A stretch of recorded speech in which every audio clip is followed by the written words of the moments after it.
These are some, y'all probably don't need this, but let me go through it just so you can. When I started learning Medicaid, one of the things that I found to be the hardest was that there were so many different terms that all meant the same thing. That it was hard to understand what people were saying because you heard one person say this and another person say that, and they were talking about the same thing but using different terms. So I want to kind of go through just a list of terminology. You hear people refer to risk-based systems. Managed care is a risk-based system, and by system I mean a system of compensation. I have definitions up there for you, so I'm not going to read to you, but a risk-based system would consist of a capitation. Risk-based systems, capitations, subcapitations, managed care, all referring to the same thing. Managed care is the philosophy behind a risk-based system, and a capitation is the fee schedule structure that's used. By the way, a capitation is not a capped fee. I hear that a lot, that, oh, we have a capitation system, our rates are stopped at $120 a day. No, that's a capped fee. A capitation is $1 paid for a month of enrollment of an enrollee. And you'll hear it referred to as per member per month, or sometimes we just say per member month.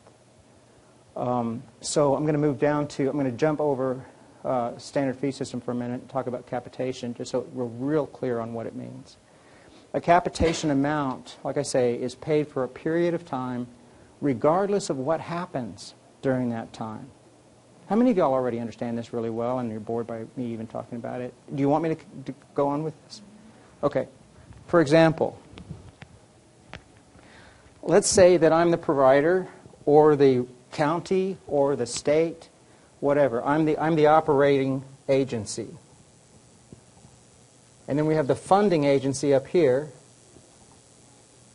and then the folks who need the services that I talk to. And the funding agency says, we're going to pay you a capitation for each one of the individuals enrolled in the program, and we're going to pay you $2,000 per member month.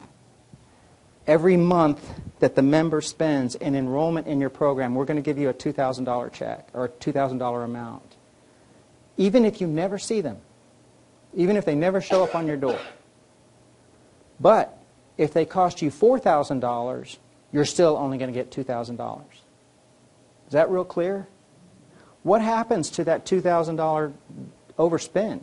What if they do cost $4,000?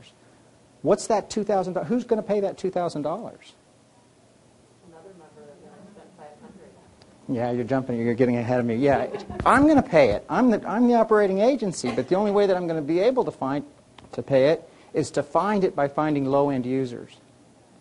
So I'm going to start using terms that sound impersonal, and I apologize for that, but they're easy to use.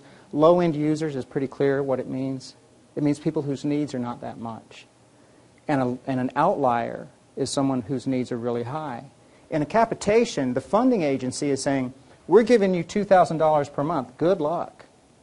We hope you don't have anyone hit your rules that is a $10,000 a month member, but if so, we sure hope you can work it out.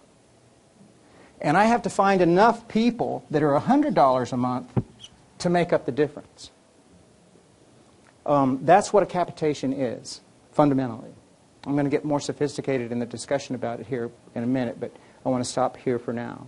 So you got the idea that a capitation is you're at risk for the $2,000 a month for an expensive person. That's when they say managing the risk. That's the risk they're talking about. That $2,000 that we're not giving you, that you're going to have to come up with anyway.